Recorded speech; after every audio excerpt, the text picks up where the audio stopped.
Voilà, aujourd'hui on va faire un cours. On va relier notre cours évidemment avec Moshe Rabbeinu. C'est le jour de la Iloula de Moshe Rabbeinu et le jour de la naissance de Moshe Rabbeinu. Dans l'ordre, le jour de la naissance et le jour de la Iloula. Quelle est la notion la plus importante dans une vie, la vie d'un homme? Il est dit Abraham ba bayamim. Abraham vient avec tous ses jours. Tous ses jours ont été pleins dans la recherche de Dieu et dans le dévoilement de Dieu, en deux périodes de sa vie. Et on se rend compte qu'il vient avec tous ses jours. C'est un cadeau qu'il donne à Dieu au moment où son âme quitte le monde. Et les sages ont dit que les Havot sont toujours vivants, qui sont appelés Yeshne Chevron, ceux qui dorment à Chevron. Donc ils sont toujours vivants.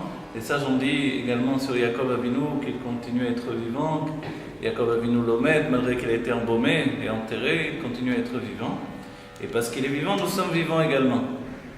Et sur Moshe Rabbeinu, alors, il est dit qu'a priori, on voit bien qu'il s'est occupé de la mort de Aaron et de la mort de Aaron qui a été la mort du baiser divin. Et il a envié cette mort, il a désiré cette mort lui-même, Moshe Rabbeinu.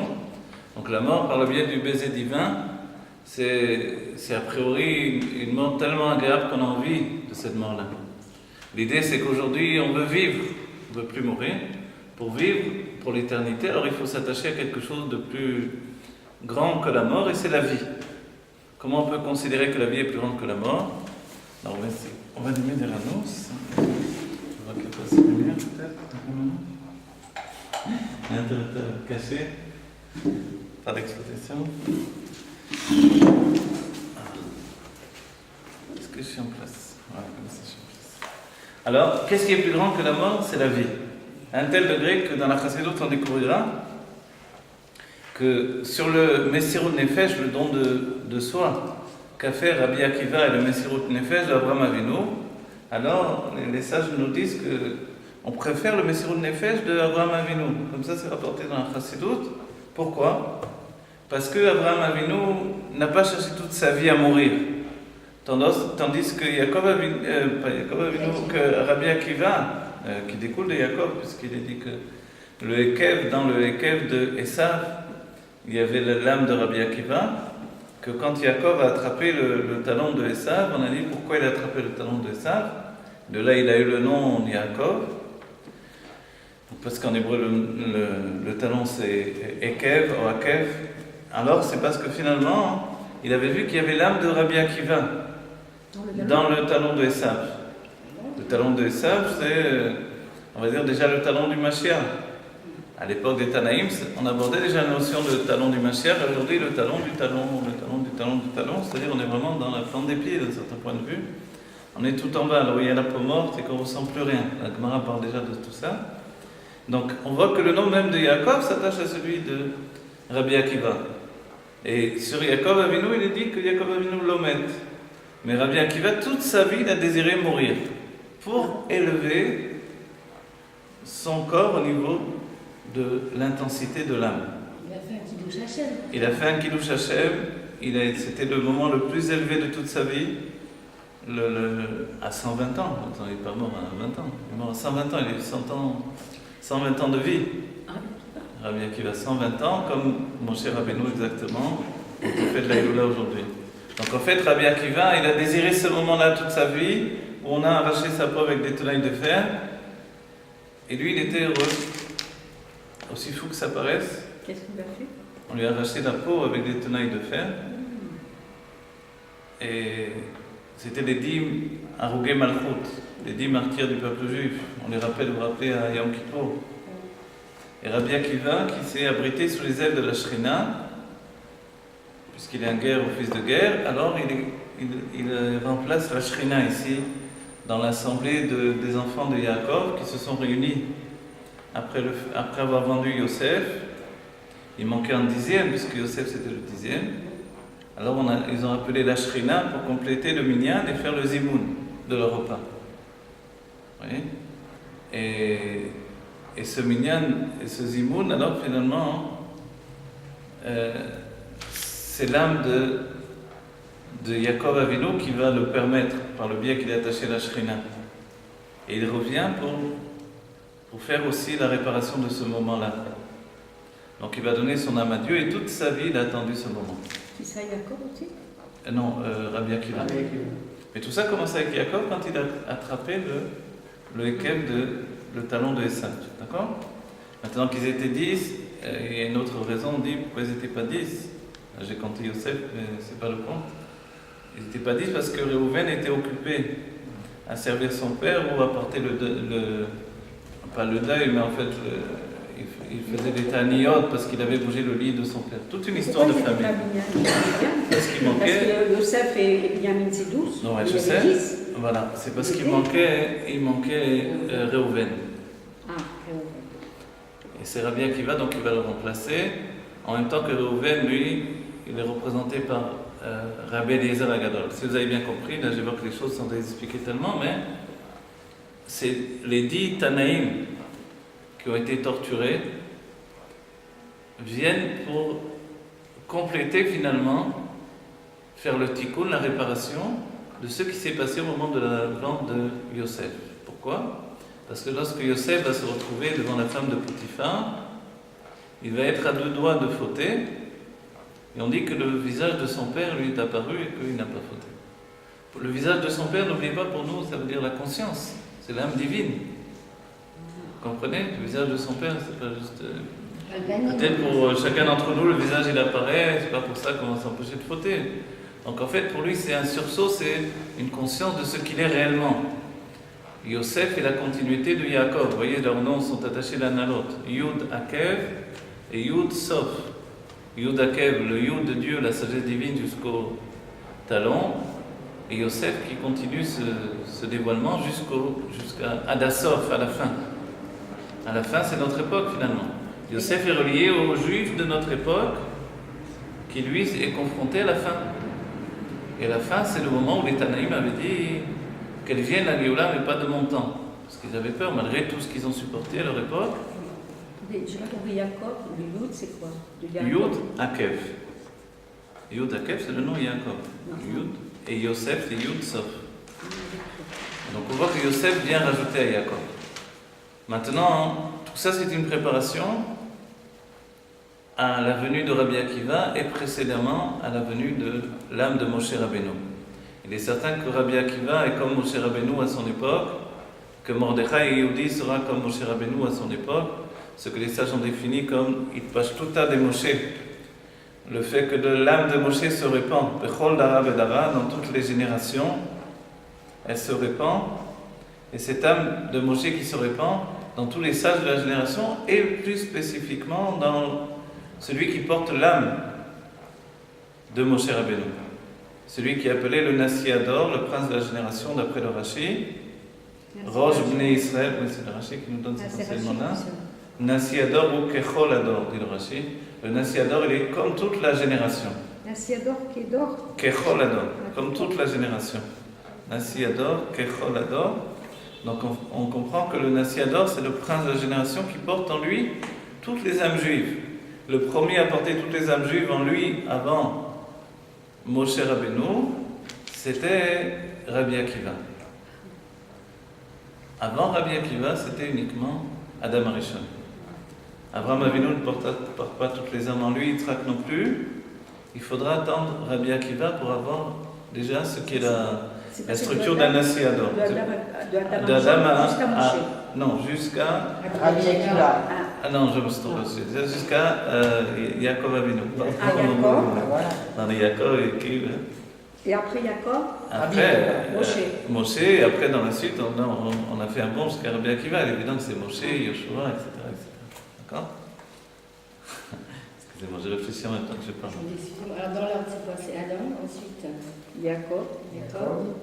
après Moshe Rabbeinu. Voilà, il est dit. Après Rabbi Akiva. Et après Rabbi Akiva, qui c'est Célia Borim Rabat. Non, il y a tous les Nessiadors de toutes les générations. Ah, Mi Moshe à Moshe, Elokam que Moshe. Vous avez le Rambam. Vous avez tellement de grandes générations. Rabbi Shimon Bar Yochai, bien sûr. Il peut y en avoir plusieurs ou par génération? Non, il y en a qu'un par génération. Les autres ont des parcelles de l'âme de Moshe. Comme il est dit que lorsque. Bien sûr, certainement, et son élève Rabbi Chaim Vital. Et Yonavi, il est où là? Il est au Navi, d'un certain point de vue, il aurait pu être le Moshe Tzador, mais en même temps, je ne sais pas quoi vous dire exactement, puisqu'il est une âme particulière, il y a mon avis. C'est l'âme d'un ange. Et Bar Korba, il aurait dû être Mashiach. Non, Bar Korba, c'était l'époque de Rabbi Akiva. Ah, c'est pas Ah dommage. ouais, donc Bar Korba aurait dû être Mashiach, et Rabbi Akiva l'a suivi, il est devenu même son écuyer, comme on dit comme ça. Et il lui disait Yechi Adonenu, etc. à Bar Korba, mais Bar Korba, il est passé du stade de Benoni au stade de Tzadik, et en ressentant la plénitude de l'âme du Tzadik, le dévoilement divin, il a dit à Dieu, ne m'aide pas, ne les aide pas non plus les ennemis, et moi je m'occupe de la guerre. Donc, quand Rabbi Akiva a entendu ça, il a dit, toi tu es pas Mashiach. Voilà, il a laissé tomber. Et il descendait de la lignée de David, donc il avait des éléments qui faisaient de lui un Mashiach et une force prodigieuse aussi. Alors voilà, tout ça, qu'est-ce qu'on voit pour arriver finalement à Moshe Rabbeinu? Vous vous rappelez pourquoi de Adam Arishon jusqu'à Yaakov Avinu, et il n'y a pas d'autre âme générale, à la conscience de ce que l'on verra ensuite comme Nassiador, c'est parce qu'il fallait atteindre un niveau de perfection de l'âme. Et la perfection, c'est comme une beauté dans la couleur. Une beauté dans la couleur, c'est la notion de deux couleurs qui se réunissent. Vous voyez? Deux couleurs qui se réunissent, alors on a déjà une beauté dans la couleur. C'est-à-dire que si on n'est que Chesed, c'est la couleur blanche. Si on n'est que Gvura, c'est la couleur rouge. Alors c'est pas la beauté. La beauté, la nuance, l'harmonie vient de la fusion des deux couleurs. Quand on fait fusionner le Chesed et la Gvura, alors on obtient Tiferet, qui est le dévoilement de l'âme de Yaakov Avinu, qui lui va s'élever ensuite jusqu'au Da'at. D'accord? Quelle couleur c'est Tiferet? Tiferet, c'est deux couleurs, le vert et le rose. Le rose parce que c'est la fusion de rouge et de blanc. Et vert parce que c'est sa couleur atzmit, on va dire, sa couleur à elle-même. Vous voyez, la nature elle est verte. Et toute la nature c'est une harmonie en fait. Donc le vert, ceux qui aiment le vert sont attachés dans la recherche de Tiferet. Chaque vida a une... Voilà, exactement. Donc d'accord, si on comprend tout ça, on comprend que la vie et la mort, c'est aussi comme deux couleurs. Alors, a priori, c'est noir et blanc, effectivement. Qu'est-ce qui s'attache au noir? Le noir, la source du noir, c'est la bina. Qu'est-ce qui s'attache au blanc? C'est la chorma. Qu'est-ce qui va découler du noir? Vous voyez le vin, hein, quand on le voit dans une bouteille, on ne sait pas s'il est rouge ou s'il est noir. Et quand je fais un tableau, je fais une bouteille de vin, je vois que si je le fais rouge, c'est pas toujours un vin. Ça paraît pas toujours comme du vin, la couleur du vin. Si je fais plus noir, ça paraît plus facilement. Quand il est dans un verre, alors un cos, alors on voit plus facilement le rouge. Au départ, on voit plutôt la couleur noire, parce qu'il est attaché à la bina, qui est attachée à la couleur noire. Vous voyez? Pourquoi il est attaché à la bina, d'accord? Parce que la source du vin, c'est la bina. Toute chose existante dans ce monde a une source spirituelle, et la source spirituelle du vin, c'est la bina. Seulement du vin. Non, il y a d'autres choses, mais le C'est la vin, mort, le la mort, pain. c'est noir. Non, c'est pour ça qu'il Alors a une peut-être aussi tendance. lié à la femme aussi, Bina? Oui, Parce c'est que lié à la femme. Raval avait la mort sur terre. Le noir, c'est pas une mauvaise chose. Vous entendez le noir comme une mauvaise chose, mais le noir, c'est voilà, le noir, c'est l'expression de la limite. Le commencement de la limite, c'est la couleur noire. On a demandé au peintre Renoir quelle était la couleur la plus belle selon lui. Il a dit le noir. Oui, Il s'est étonné de dire vu le le noir. nom qu'il a, qui porte. Ah, le noir. C'est pas forcément. Il a redit deux fois, une seconde fois, non. Pas Renoir, mais la couleur préférée. Ah, c'est sa couleur préférée, J'ai le noir? dit, ouais, j'ai pas pensé à ça. Et les Vénitiens utilisaient beaucoup, les peintres vénitiens utilisaient beaucoup le couleur noire. Ah oui, c'est ça. Donc le noir, c'est une couleur importante finalement, puisque c'est elle qui va vraiment délimiter. Après toutes les couleurs, c'est la couleur la plus puissante. Mais c'est aussi, ça représente aussi l'obscurité. Ça représente l'obscurité, mais il est dit que le dévoilement divin, dans son niveau le plus élevé, il n'est pas de l'ordre de la lumière que nous on connaît. Il est dans un ordre d'obscurité au contraire. Yesed, Rocher, Citro. Ok. Oui, le domaine de Dieu, c'est du Rocher. Pourquoi il est du Rocher, de l'obscurité? Parce qu'on ne peut pas en avoir un dévoilement. Une lumière trop élevée, pour nous, ça nous apparaît comme le noir. Donc le noir, c'est pas une mauvaise couleur. Et le blanc, évidemment, c'est une bonne couleur. Je pense C'est que la le couleur blanc, de c'était la plus vie, belle. de l'infini, c'est le la blanc. plus belle couleur. Mais le noir, c'est la couleur de la limite. La différence entre Chokhmah et Bina, c'est que la Bina va instaurer une limite au dévoilement de la Chokhmah, qui elle, finalement, est plongée dans l'infini. Même si elle est comme un tsimsum de l'infini, une quintessence de l'infini, mais elle est plongée dans l'infini. C'est pour ça que la lettre qui représente la Chokhmah, c'est le Yud. Si je fais un point d'après la Sofrout, je fais un point, c'est considéré comme un Yud. Vous voyez? La Chokhmah, c'est vous. J'aurais compris le contraire, moi. Que c'est plutôt la Chokhmah qui met la limite. Parce qu'on dit Bina, c'est la femme, elle a tendance à. Non, alors. C'est le développement, ça C'est le développement par la limite. Le Rabbi Rachab dira que tout développement intellectuel, la source de la Bina c'est l'intellect, la réflexion, tout développement intellectuel fonctionne par la limite. S'il n'y a pas de limite, il n'y a pas de développement intellectuel. C'est-à-dire quelqu'un qui n'a pas limité son intellect n'a pas établi un système de compréhension. Les anges, ils sont en blanc. Les anges, ça dépend quel ange. Il y a des anges spirituels, intellectuels dans le monde de Bria, des anges sentimentaux dans le monde de Yetzira. Donc les sentiments, c'est les couleurs. Noir et blanc, c'est Chabad, Chorma Bina Veda.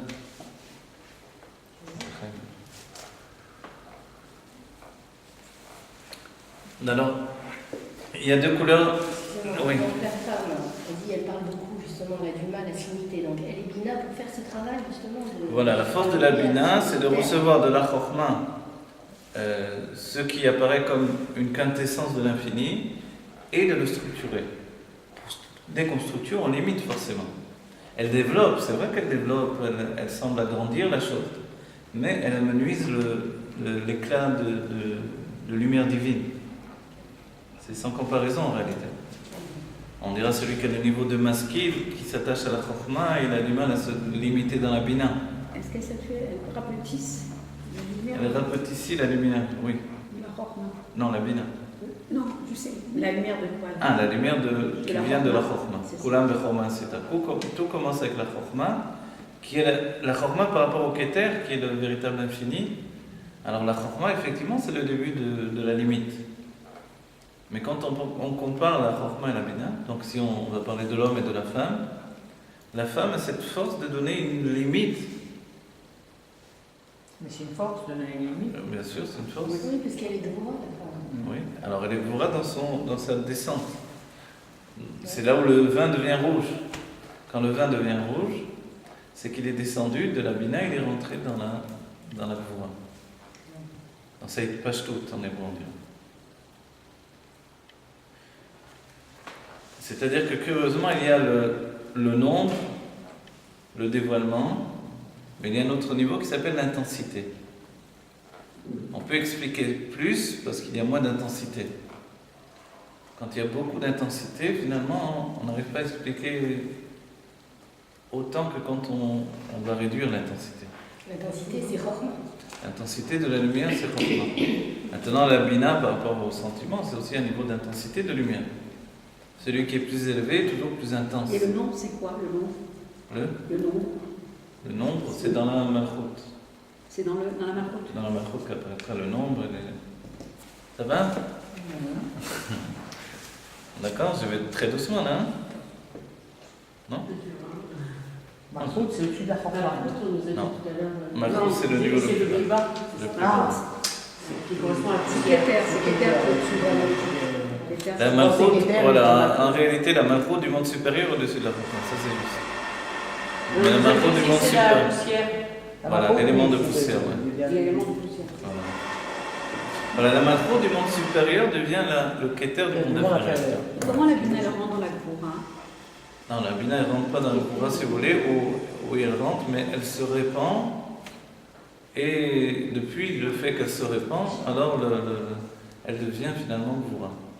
Ah, elle On devient- verra la femme, quand elle est attachée avec son mari au niveau intellectuel, dans un niveau fusionnel, on va dire intellectuel, le niveau le plus haut du zivou. Donc lorsqu'il y a vraiment une communication, une étude ensemble, il n'y a pas de Gvurot à ce moment-là. Ah non. Non. Les Gvurot arrivent quand la femme quitte cette fusion intellectuelle avec son mari. Vous voyez? C'est-à-dire que donc c'est sûr qu'il est bon d'étudier quand on est marié. Et le mariage, c'est le mariage aussi à un niveau supérieur de Chokhmah et Bina. Et dans la Kabbalah, il est dit, Chokhmah et Bina, ce qui est rapporté dans le Zohar, qu'ils sont Shnei Re'in Delam Mitparshim, deux aimés qui ne se séparent jamais. Deux amants, si vous voulez, mais deux aimés. Shnei Re'in, parce que ce terme peut servir aussi entre deux amis également. Donc deux aimés qui ne se séparent jamais, ils sont tout le temps en fusion, en unification constante. Et nous aussi, vous voyez, le cerveau du côté droit et le cerveau du côté gauche sont attachés l'un avec l'autre. Ce qui les rattache réellement, c'est le troisième cervelet, qui lui, voilà, il possède le da'at. Le da'at, c'est ce qui fait toujours l'union. Le da'at, c'est le cerveau. Oui, le troisième cervelet. Oui, parce que je ne comprenais pas dans les cerveaux. Mais je n'avais pas la synthèse dans le cerveau. Ouais, voilà, c'est les trois parties du cerveau et la partie Bina, c'est la Goura. Bina, la gauche. Vous vous rappelez l'enseignement du Rabbi Rayatz, le côté gauche est... voilà, Bina elle est à gauche, la Chokhmah à droite, le Da'at au milieu, Chesed, Gvura, Tiferet, Netzach, Hod, Yesod, Malchut. C'est-à-dire que la Bina, elle devient un Goura, ou elle se transforme en Goura quand il n'y a plus de communication entre la Chokhmah et la Bina. Voilà, exactement. C'est-à-dire qu'il y a le côté de l'union entre l'homme et de la femme, et il y a la femme qui se penche aussi vers l'enfant. Vers l'enfant, c'est aussi vers les sentiments. Dès que la femme se penche vers les sentiments, elle devient Gvura. Vous voyez ? Parce qu'en réalité, comme on l'a dit dans plus d'un cours déjà, le niveau de la femme, ce ne sont pas les sentiments. Elle apparaît dans le monde sous l'aspect des sentiments plus d'une fois. Mais... C'est quoi l'intellect? L'intellect, ce qui apparaît comme les sentiments de l'intellect, c'est l'aïtbalut, l'émerveillement. Non, mais au niveau de la femme, c'est quoi? C'est l'intellect? C'est l'intellect en réalité. C'est la bina, réflexion. D'accord, c'est facile, vous vous rappellerez. D'accord, c'est un tableau de concordance, tout ça. Quand il y a fusion intellectuelle entre l'homme et la femme, donc il n'y a pas de problème de Il n'y a pas de problème de généralité. Puisqu'ils sont Shnei Re'im Delam Mitparshim. Alors, c'est-à-dire que quand il y a des enfants, ça commence à faire un... Eh oui, dès qu'il y a des choses à Parce que faire... la femme, elle donne son temps aux enfants, c'est ça? Oui, elle est obligée de toute façon. Elle se plonge vers les enfants. Il y a beaucoup de couples qui souffrent de ce problème-là. Quand elle est que sur les enfants. Voilà, quand elle focalise sur les enfants, elle se sépare de son mari d'un certain point de vue. Évidemment qu'elle ne doit pas le faire. Dès qu'on passe au sentiment, c'est à ce moment-là que la Voilà, dès qu'on Goura passe au apparaît. sentiment, il y a une problématique, exactement. Voilà. Le niveau le plus bas encore, c'est l'action. Donc, dès qu'elle s'éloigne de cette fusion de la Chokhmah, alors il y a une chute. Maintenant, il faut qu'elle sache recevoir de la Chokhmah, malgré que le cerveau de la Chokhmah est différent. Alors, qu'est-ce qui caractérise l'homme? Ce qui caractérise l'homme, c'est la Chokhmah. Mais Et nous, son c'est la réflexion, et l'homme, c'est quoi? L'homme, c'est la La connaissance, c'est quoi? Ah, c'est la sagesse, pardon. La sagesse. Ouais, c'est la sagesse. Brouchim Habayim. Brouchim Habayim B'Shem Hashem. La sagesse. Alors d'accord, on va 2 à l'heure aujourd'hui, c'est super. C'est bien. Alors, Un cours pour les débutants. Razivoud est basé sur cette fusion intellectuelle. Voilà, au départ. Parce que quoi que l'on ait pensé, notre cerveau est intellectuel, qui que l'on soit, et donc notre fonctionnement de toutes les manières est intellectuel. Comme on l'a souligné les derniers cours, que ce soit un paysan dans la Bretagne du Nord, ou un planteur de pommes de terre dans la Durée du Sud. Donc ça veut dire vraiment que des gens qui a priori n'ont rien à voir avec l'intellect, malgré ça ils sont intellectuels. Parce que Dieu a créé l'homme intellectuel. Et quand on dit Adam, alors il y a 2 notions. Et il y a la notion dans le genre où il est attaché au domaine sommaire Chaim Medaber, l'immobile, le domaine, le sommaire, ce qui pousse, ce qui grandit, le Chai, voilà, le végétal, le Chai, ce qui est vivant, donc le principal animal, et le Medaber, celui qui parle. Voilà. L'homme, c'est celui qui parle. Et la définition de celui qui parle, on va dire si quelqu'un se tait, s'il ne parle pas beaucoup. Alors on a appris que justement de parler moins, c'est le vrai signe de la sagesse. Celui qui parle beaucoup, voilà, c'est un signe de superficiel, un signe superficiel de sa nature. Donc la vraie parole, c'est la sagesse, parce qu'elle est précédée par un silence qu'il a préparé à son dévoilement. D'accord? Alors tout ça, on a attaché tout ça, on a fait fusionner tout ça avec Moshe Rabbeinu, avec Rabbi Akiva, avec Adam Arishon. Et Adam Arishon, c'est le commencement de tout, puisqu'il définit celui qui est Medaber. Ce qu'il avait de plus par rapport aux animaux, c'est qu'il parlait. Mais ce qui est étrange, c'est que l'on découvre que les animaux parlaient au début du monde. Ah oui. Au commencement du monde, les animaux parlaient. Puisque les animaux parlaient au commencement du monde, c'est qu'ils avaient, je vais expliquer, c'est qu'ils avaient donc une notion intellectuelle qui précédait la parole. Vous avez compris, dès qu'on dit Medaber, c'est la spécificité de l'homme par rapport aux autres niveaux, puisqu'on dit que l'homme dans son corps, il a du domaine. Il a des choses immobiles, minérales. D'accord? C'est pas juste des cailloux dans les reins que tu préserves. Il y a du minéral dans notre corps. Il a également du tsoméa. On voit les cheveux, la barbe, les ongles, ça pousse. Il a le côté de chai. Le tsoméa, n'oubliez pas, il grandit. Donc on grandit du bas vers le haut. Le chai, il se déplace. Qu'est-ce qui est la définition du chai d'après les salles? C'est qu'il se déplace d'endroit en endroit. Tandis que le tsoméa, il pousse du bas vers le haut, mais il ne se déplace pas. C'est pas l'animal. L'animal, donc, c'est le chai. Ouais, on a traduit tout à l'heure. L'âme animale est pas dans le... Alors, non, avant même la notion d'âme animale, ou l'homme en lui-même, c'est vrai que ça passe par l'âme animale, exactement. Donc, il se déplace d'un endroit à l'autre. Et en plus de tous les autres, on va dire, qu'est-ce qui le différencie donc des animaux? Le quoi, de l'homme? L'homme, c'est qu'il est médaber. La parole, on va dire, mais la parole, c'est si grand que ça. Alors voilà, c'est pour ça qu'on pose une couchère. Si l'animal parle. Ah voilà, c'est pour ça qu'on apporte une difficulté à cet enseignement-là, parce que si on n'apporte pas de difficulté, on s'endort et on n'évolue pas et on ne trouve rien de nouveau. Donc l'homme de particulier, il parle parce qu'il pense. Ah, l'animal, il pense pas? Alors l'animal d'avant, la faute d'Adam Arishon parlait, donc l'animal pensait également. L'animal avait effectivement ce qui s'appelle un dat availlé, il avait une connaissance de Dieu. Autrement, il ne pouvait pas parler également. Vous voyez, de quoi on parlait, imaginez avant la faute d'Adam Arishon? On parlait de Dieu. On n'avait pas parlé du café, de ce qui s'est passé, la shonara, personne ne disait la shonara, ni les animaux, ni les singes, ni personne. Donc toute la création parlait de Dieu. Parce que dans le Gan Eden, la notion du Gan Eden, c'est une dimension. Pas juste voir le Gan Eden comme un pays où on doit, comme on dit Alexandre le Grand, rechercher le Gan Eden. Il voulait à tout prix rentrer dans le Gan Eden. Est-ce que nous aussi on doit chercher le Gan Eden et on fuit le monde et on rentre dans le Gan Eden? Voilà, on va accéder à la Géoula. Forcément, si on rentre dans le Gan Eden, on rentre dans la Géoula. En réalité, le Gan Eden, c'est, d'après le Rabbi Rachab, dans le Samer Vav, il faut expliquer que le Gan Eden, c'est deux notions qu'on a rattachées l'une avec l'autre. D'un côté, il y a Gan, de l'autre côté, il y a Eden. Eden, c'est un mot, même chez les Goïms, je crois, qui fait une notion de plaisir. C'est la notion du plaisir. La source du plaisir, c'est le Eden. Et le Eden, d'où il vient de la Chokhmah. Le Gan, par contre, Bati le Gani Achotikala. Le Gan, c'est la Malchut.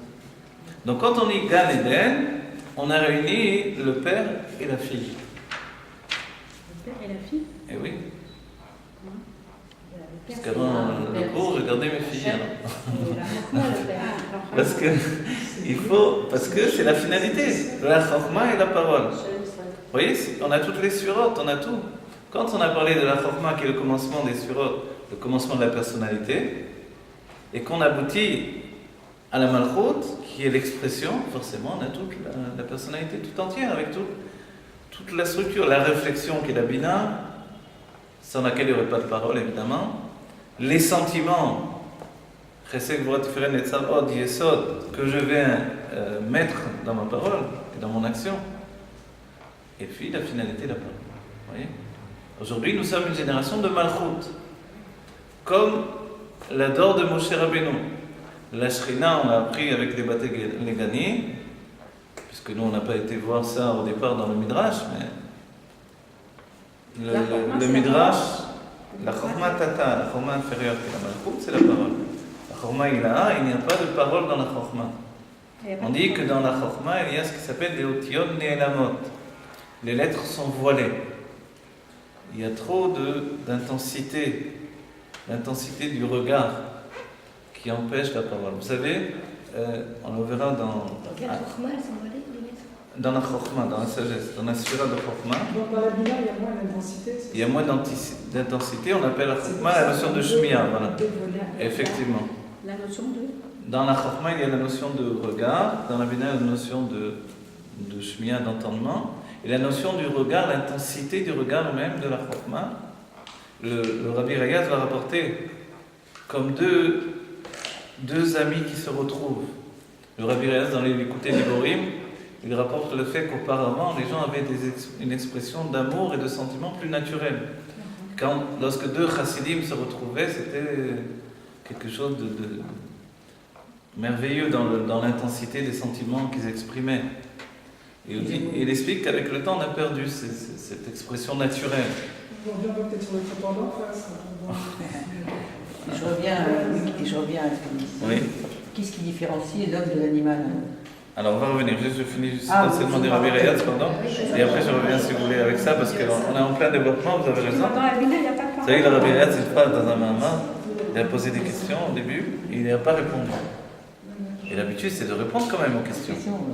Et même si c'est après tout un cheminement. Et un chassid est venu voir le Rabbi Rayaz, il a dit, mais vous n'avez pas répondu aux questions dans le mamar. Il a dit, parce que tu crois que je fais le mamar pour répondre aux questions. En fait, ça ne veut pas dire que je ne vais pas répondre. Au cas où je ne sais pas répondre. Qu'est-ce qui se passe dans le Hod Betzar et les Sod? Qu'est-ce que c'est là? Alors attendez Parce que une dit seconde. c'est la Maintenant, réflexion et la regard, etc. Ouais. Et la shmiya. Dans le Hod Betzar, vous avez dit quelque chose. Non, je n'ai pas parlé de ça pour Si vous avez dit, et avant d'arriver à la malchoute, la finalité, vous avez voilà, dit quelque ce chose sont sur les toutes les trois. sur. Mais attendez juste un instant. Je finis l'enseignement du Rabbi Rayaz, dès que vous êtes à l'écoute, les Cham, les Bracha. Et dans la bina, il n'y avait pas encore de parole. Oui, la parole dans la parole pensée. Alors, le Rabbi Rayaz nous dira, le Rabbi Rayaz nous dira, donc l'intensité du regard, lorsque deux êtres chers se retrouvent après très très longtemps, comme par exemple quand le Rabbi a retrouvé sa mère. Sa mère qui s'était échappée de l'enfer, on parle de l'enfer nazi, mais il y avait l'enfer communiste qui n'était pas mieux non plus.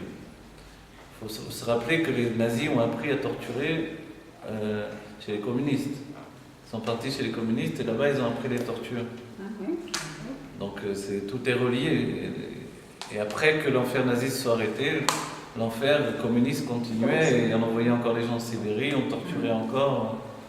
Jusqu'à il n'y a pas très longtemps finalement, puisqu'on a vu la libération du rideau de fer, ce qu'on en appelait. Alors, ceci dit, voilà, comme quand le Rabbi a retrouvé sa mère après tant d'années de séparation, alors quand deux êtres, ce que dit le Rabbi Rayaz, quand deux êtres qui s'aiment profondément ont été séparés depuis longtemps, ils se retrouvent, leur retour, on va dire la joie, l'intensité, ne peut pas se porter dans la parole. Les mots ne peuvent pas exprimer. Et c'est le regard qui est là et qui exprime toute l'intensité.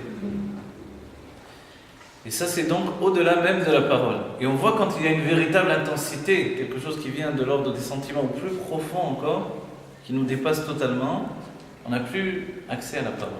D'accord ? Donc c'est bien des sentiments, on n'a pas de leur A priori, on le voit dans deux états, voilà, dans les sentiments et dans la source de la chorma également.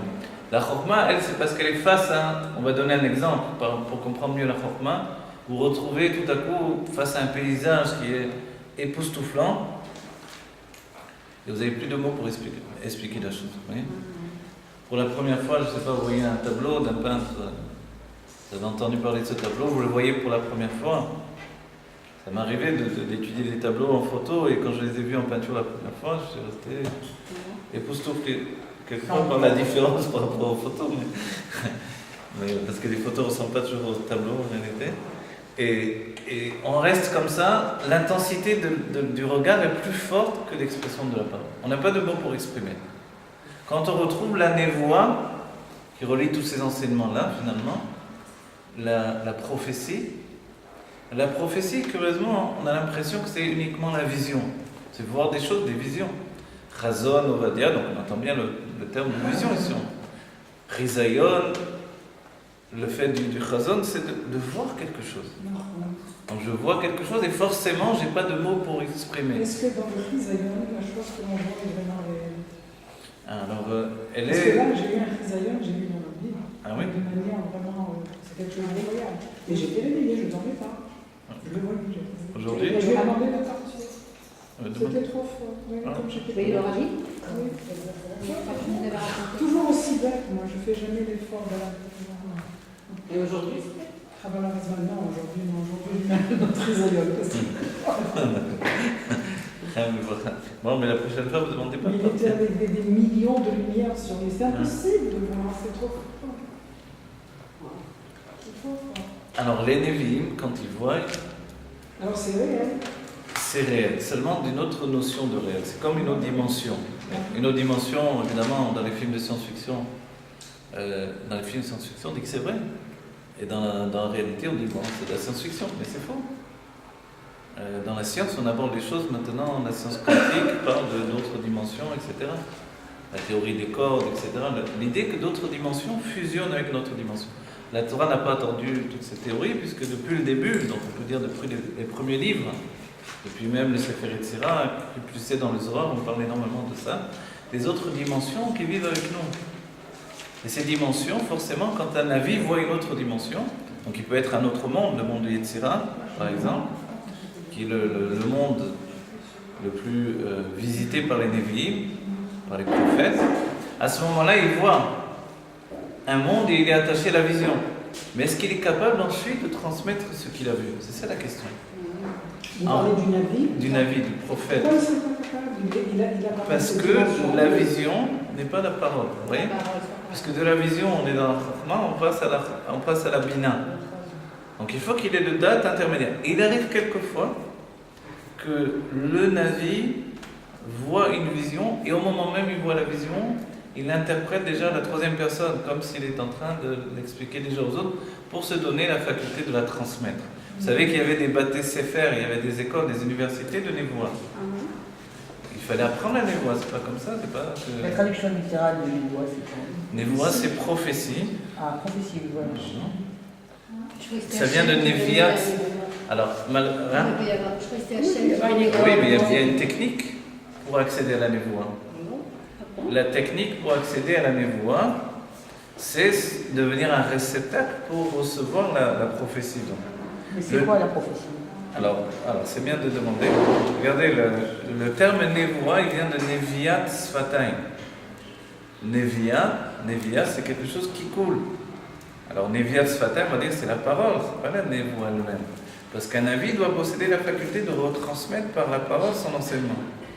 Donc il est obligé forcément, même s'il a vu avec l'intensité de la Chachma, de le transmettre à la Bina, qui elle va l'habiller dans la Tvuna par des Mashalim, il va descendre jusqu'au niveau les plus bas, et là on va trouver Netzar Ve'od pour transmettre la Névoie. On a dit qu'il n'y a pas connu plus grand prophète que Moshe Rabbeinu. Et lui, au niveau de la parole, Il avait quelque chose de particulier.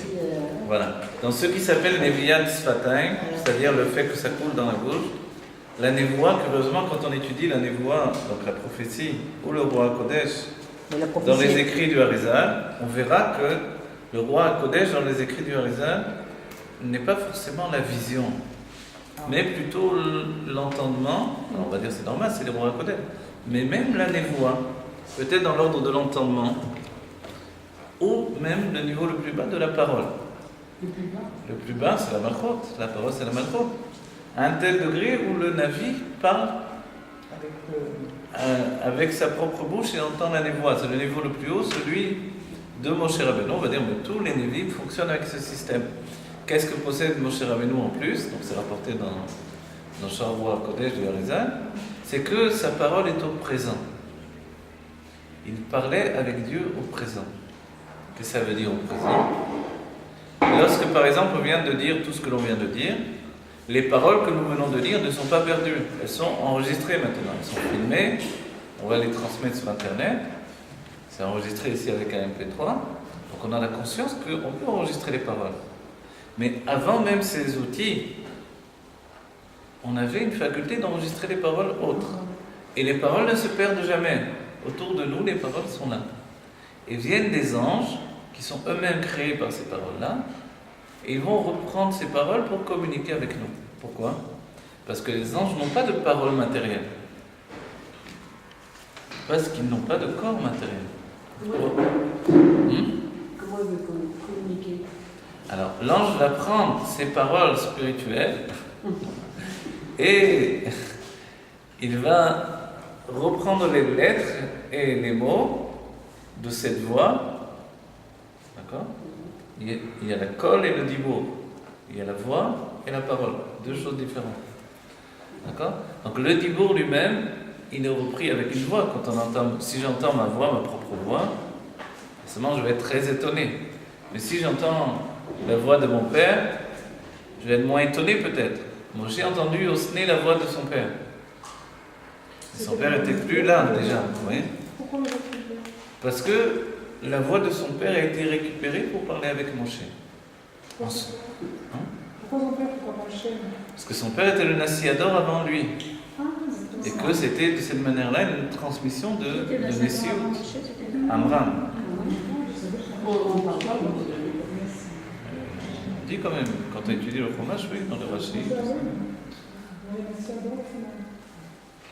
Je n'ai pas compris le lien de la voix de la parole. Vous n'avez pas compris, moi non plus, je n'ai pas compris. Alors, il y a une Mais question. Myriam. je vis avec ça, avec cette La voix, incompréhension. en fait, c'est comme un son qui est. Ouais, voilà. Il y a la voix c'est oh, Voilà, on c'est va ça. essayer Voilà, c'est de ça. chanter. Et la parole, c'est quelque chose. On dit qu'il y a deux sortes de nigonim. Les nigonim, Ah. les mélodies qui sont juste avec la voix. Ouais. Ça,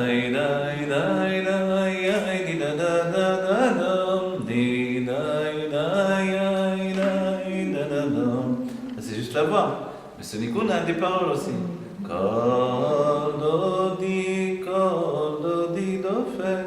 On explique que quand il y a des paroles, c'est plus bas. Le nigoun est plus bas.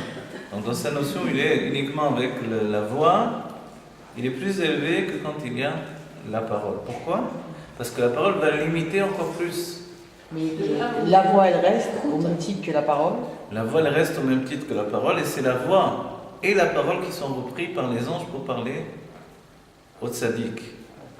D'accord ? Dans le cas de ce qui s'appelle un maguid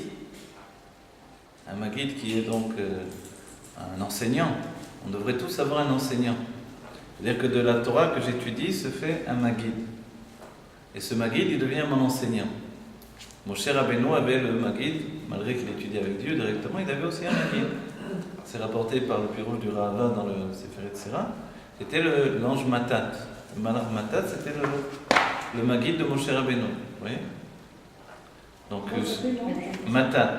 Matat, c'est Chanor. Et il les voyait? C'est pas son nom entier, c'est des rachetés.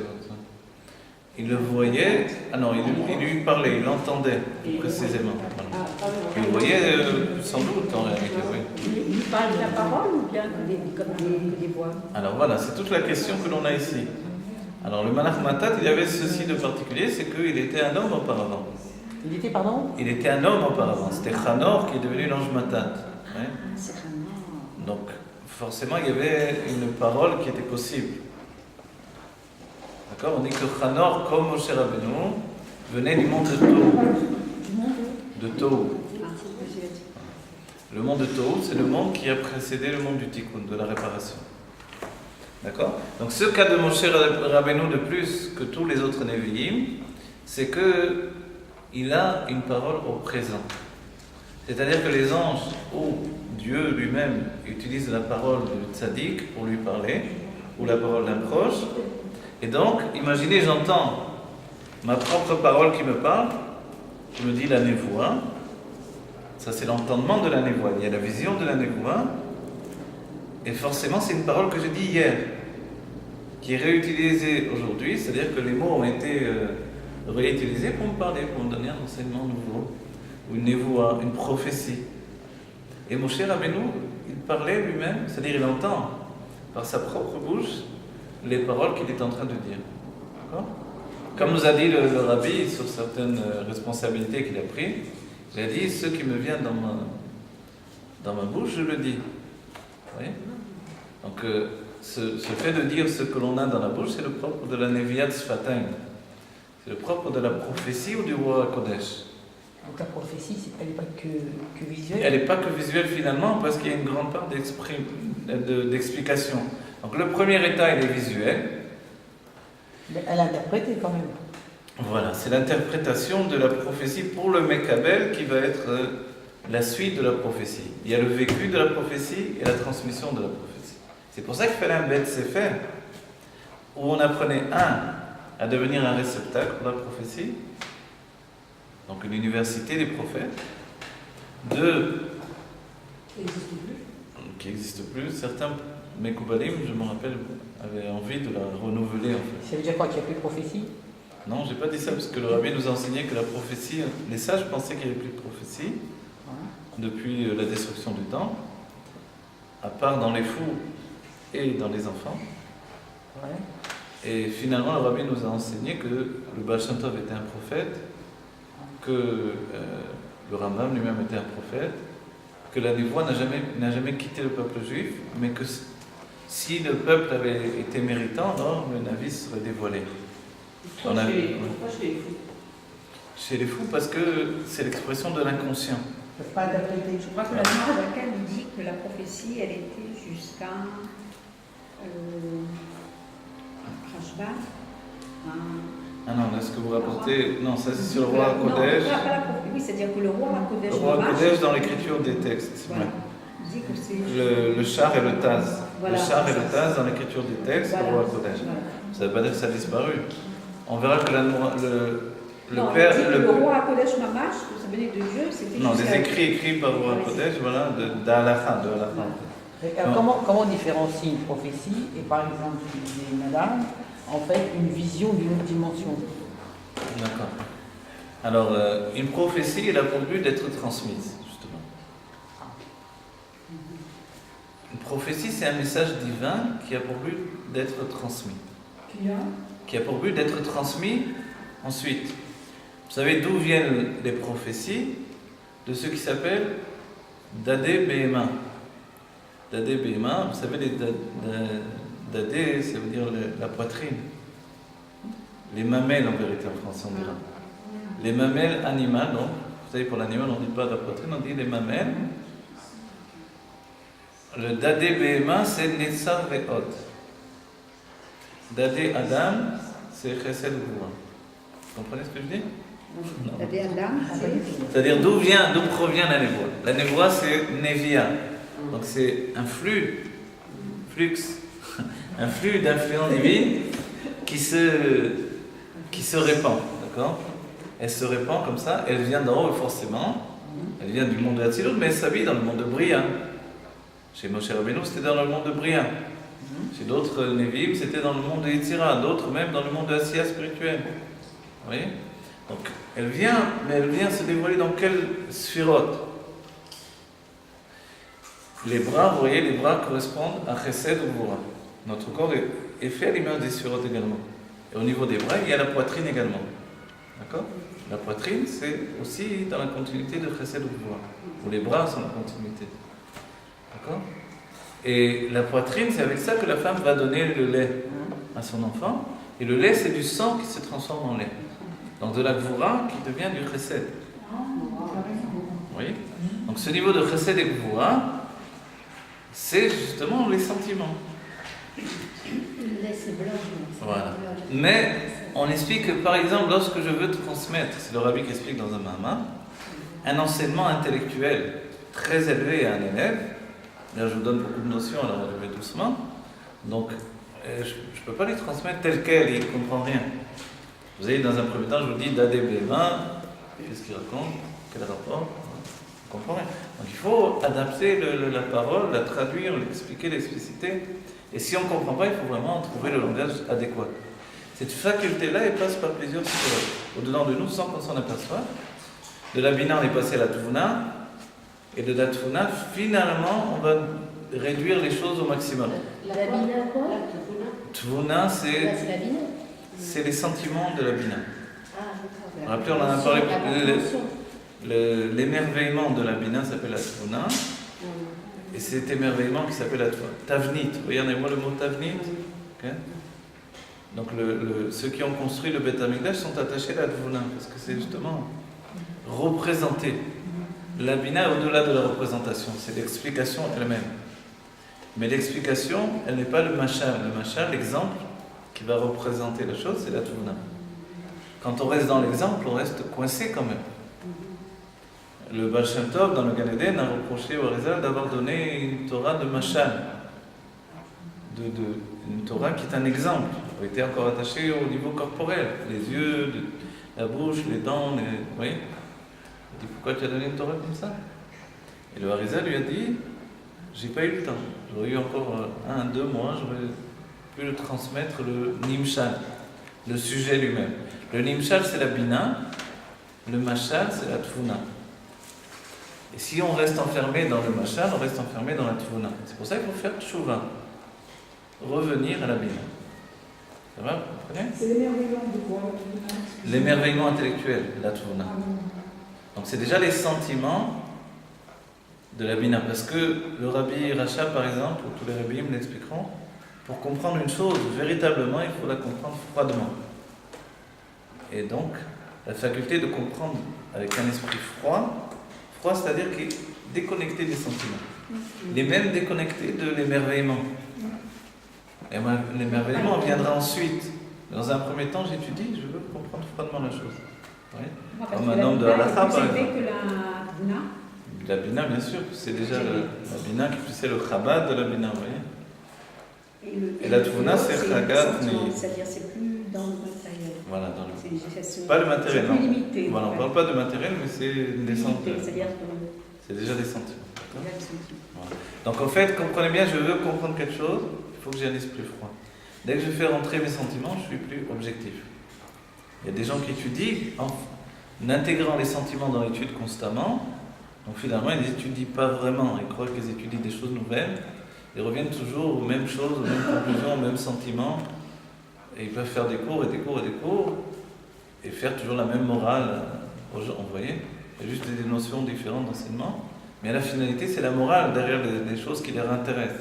Donc c'est seulement quand on quitte totalement les sentiments qu'on rentre dans une itrachut véritable, une nouveauté véritable de l'intellect. D'accord?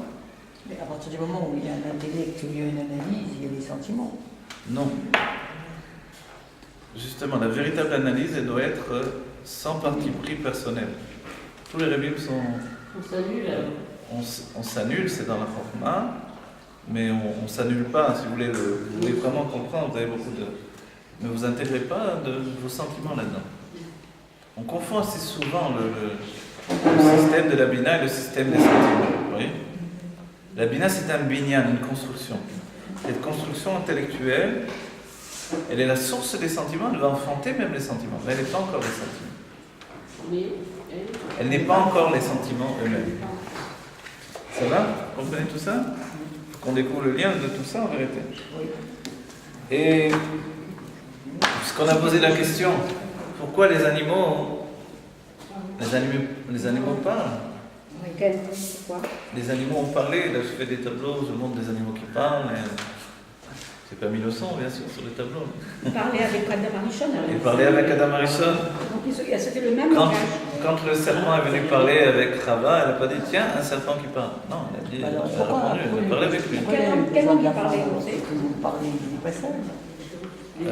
Parce que justement, dans le chat même des choses, il a vu que tous les animaux avaient une compagne qui était. Donc il y avait cette notion. Voilà. Et lui, il était seul. Voilà. Les perroquets parlent bien aujourd'hui, elle a raison. Les perroquets viennent là. C'est le Dibour aussi. Quoi? Les roquets. Ah, le perroquet, oui.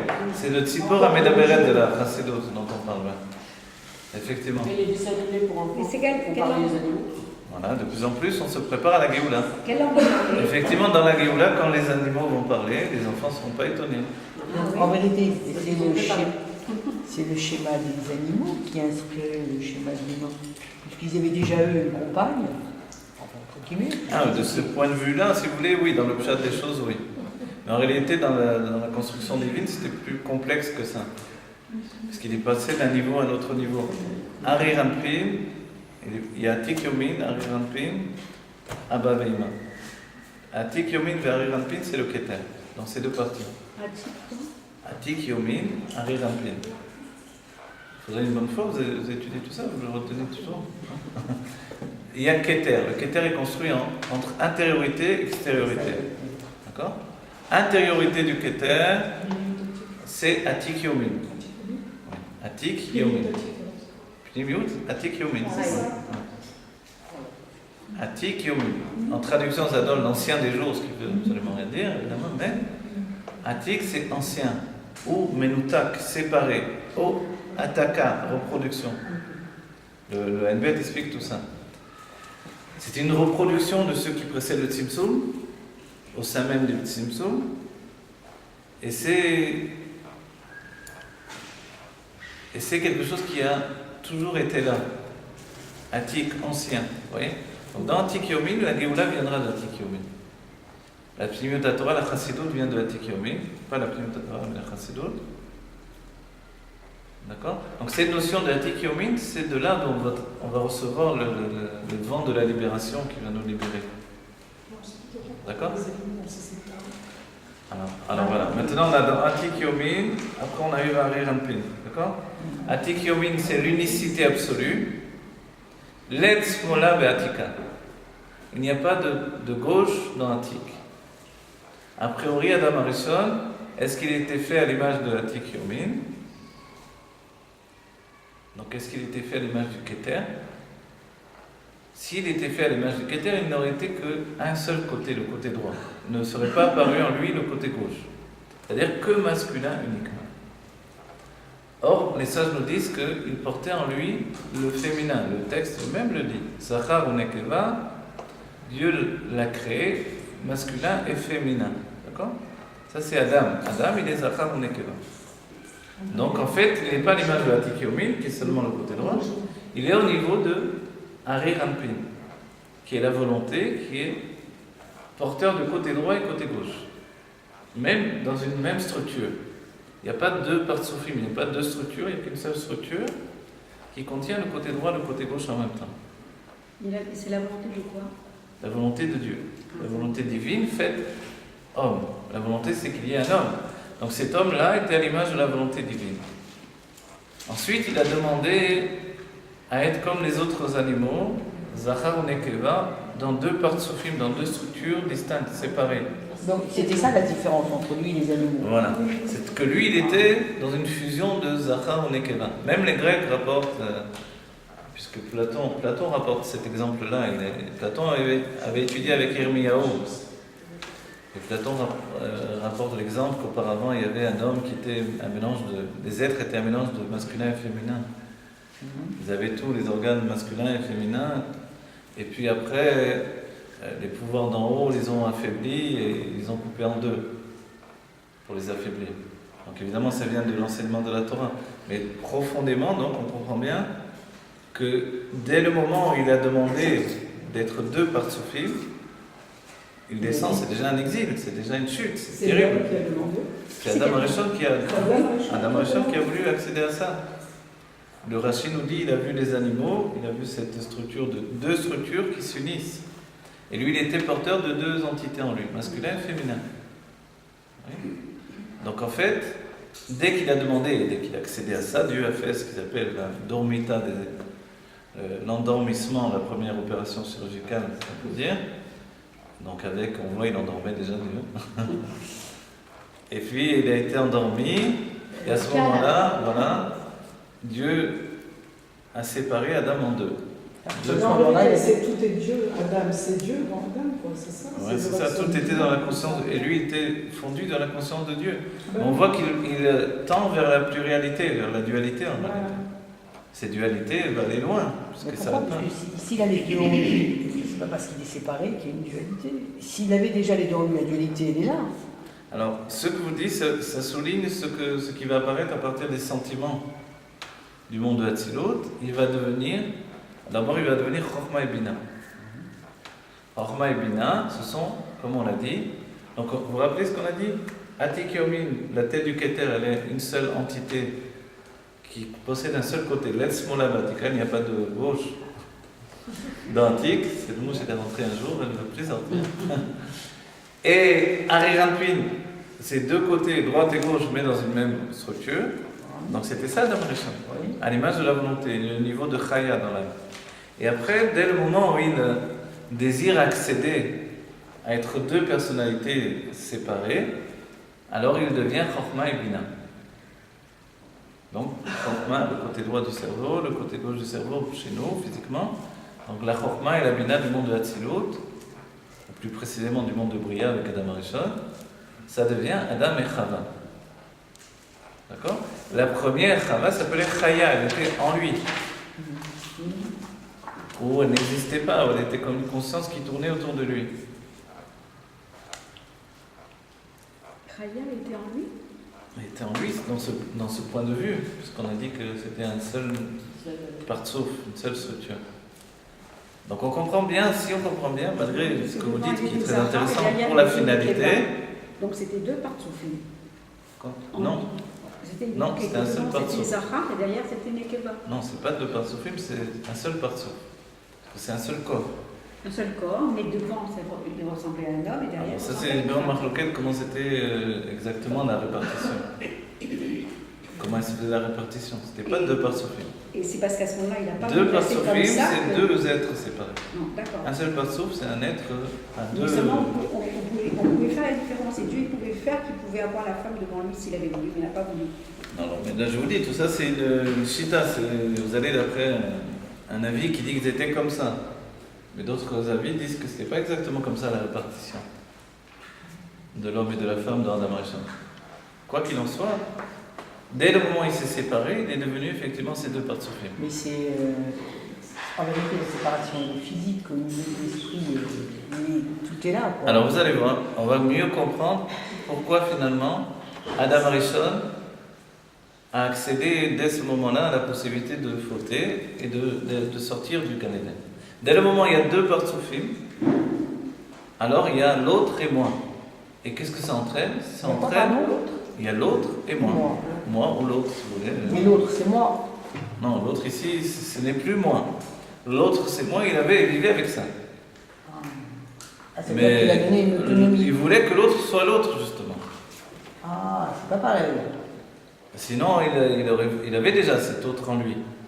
Il avait cette dualité personnelle, comme on va la vivre nous ensuite avec l'âme animale, l'âme divine.